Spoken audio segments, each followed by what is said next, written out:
this would not be a standard reaction.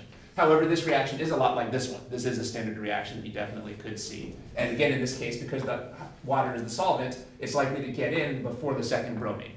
So this is the case where the water would get in before the second bromine usually, but so this is not standard. When you start with an alkene and end up with an alcohol, then you want on the more substituted. Yeah, then you wanted to use the H2SO4.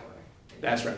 If you want to make an alcohol with the OH on the more substituted carbon, sulfuric acid plus water is the way to go. But this would not be a standard reaction, so we should remove that from our notes. The standard way to put water on the more substituted carbon in the alkene is just sulfuric acid and water.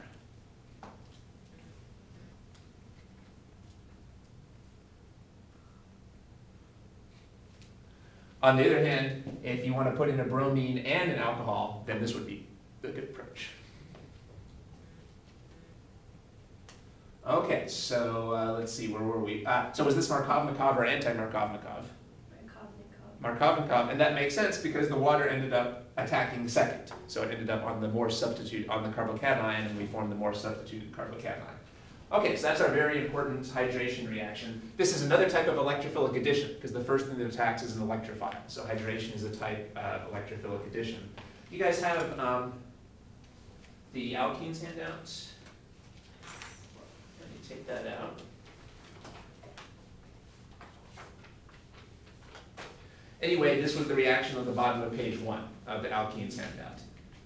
Alkene plus an acid, the reaction at the bottom of page 1.